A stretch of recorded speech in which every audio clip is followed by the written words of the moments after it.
G. Section 1. The Grand Bazaar of Our Lives. Understanding the Marketplace. Pasar, sebuah kata yang begitu akrab di telinga kita. Namun, apa sesungguhnya makna di baliknya? Secara sederhana, pasar adalah arena pertemuan antara penjual dan pembeli. Ini adalah panggung di mana permintaan bertemu dengan penawaran. Dulu, bayangan kita tentang pasar, lokasi fisik yang riuh, tawar-menawar sayur mayur. Pasar Senen di Jakarta, Pasar Beringharjo di Yogyakarta. Namun, zaman telah berubah. Revolusi digital melahirkan arena baru tanpa batas ruang dan waktu. Tokopedia, Shopee, ruang tamu kita. Section 2. From Groceries to Gadgets. The Market for Goods and Services. Mari kita selami pasar barang dan jasa, arena produk akhir siap dikonsumsi. Setiap kali kita pergi ke supermarket untuk membeli bahan makanan, mengunjungi mall untuk mencari pakaian baru, atau memesan makanan melalui aplikasi ojek online, kita ikut berpartisipasi. Dari kebutuhan primer seperti beras, minyak goreng, hingga barang sekunder seperti ponsel pintar dan kendaraan bermotor. Pasar ini digerakkan oleh kebutuhan dan keinginan rumah tangga. Selain produk fisik, ada jasa, aktivitas atau manfaat yang ditawarkan. Potong rambut, perbaikan kendaraan, layanan kesehatan, konsultasi hukum, hingga hiburan bioskop. Atau platform streaming seperti Netflix, pasar jasa kian dominan. Dinamika pasar dipengaruhi selera, pendapatan, tren, dan inovasi. Kesadaran kesehatan dorong organik. Kamera ponsel menyusutkan pasar kamera digital. Produsen dan penyedia jasa harus peka, berinovasi, dan relevan. Konsumen adalah raja. Aktivitas di pasar ini, penjualan retail dan belanja konsumen, mengukur kesehatan ekonomi. Saat belanja naik, produksi berputar, kerja tercipta, pajak meningkat. Saat turun, sinyal perlambatan muncul. Jadi itu alasan mengapa pasar ini sangat krusial. Section 3. The Building Blocks of Business, the Market for Factors of Production. Jika pasar barang dan jasa adalah panggung utama, maka pasar faktor produksi adalah ruang persiapan di balik layar. Tanpa input dari pasar ini, tak ada pabrik, toko, atau jasa-jasa yang berjalan.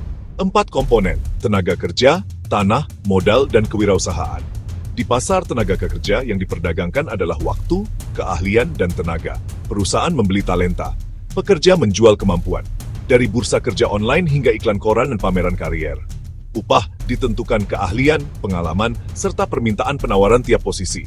Pasar tanah dan sumber daya, pembelian, sewa, dan hak eksploitasi dipengaruhi lokasi, kesuburan, dan potensi. Modal tak hanya uang, ada mesin, gedung pabrik, dan teknologi. Perusahaan memperoleh modal lewat pinjaman bank atau menerbitkan saham. Kewirausahaan mengorganisir faktor lain, berinovasi, dan mengambil risiko. Wirausahawan meramu tenaga kerja, tanah, dan modal untuk mencipta nilai. Jadi tanpa pasar ini banyak kemungkinan tak pernah terwujud. Di tengah hiruk-pikuk pasar ada satu pemain kunci yang perannya sering tak terlihat namun vital, lembaga keuangan. Bayangkan lembaga keuangan sebagai jantung ekonomi, memompa darah uang dari pihak yang punya kelebihan dana ke pihak yang membutuhkan. Proses ini disebut intermediasi keuangan, jembatan penabung dan peminjam. Menabung, deposito, dana pensiun, tempat aman menyimpan uang. Kita mendapat bunga atau imbal hasil sebagai kompensasi. Tabungan jutaan orang jadi dana masif bagi ekonomi. Lalu dana disalurkan ke pihak yang produktif dan mampu mengembalikan. KPR, kredit tanpa agunan, modal kerja, hingga investasi pabrik. Penyaluran dana mendorong investasi, kerja, pertumbuhan. Layanan, pembayaran, transfer, kartu debit kredit, uang elektronik. Juga asuransi, dana pensiun, dan reksadana untuk kelola risiko dan masa depan. Tanpa lembaga keuangan, perputaran uang lambat dan ekonomi terhambat. Kini, jelas bahwa pasar dan lembaga keuangan adalah dua sisi dari mata uang yang sama. Mereka tak terpisahkan dan saling membutuhkan. Menciptakan ekosistem ekonomi yang sehat dan dinamis. Bekerja dalam harmoni yang saling menguatkan. Mari kita lihat contoh nyata. Seorang wirausahawan muda punya ide kedai kopi unik, namun belum punya dana menyewa tempat, membeli mesin kopi, dan merekrut barista. Ia mengajukan pinjaman. Saat disetujui, ia masuk pasar faktor produksi. Menyewa ruko, membeli peralatan, merekrut tenaga kerja. Lalu melayani pelanggan di pasar barang dan jasa.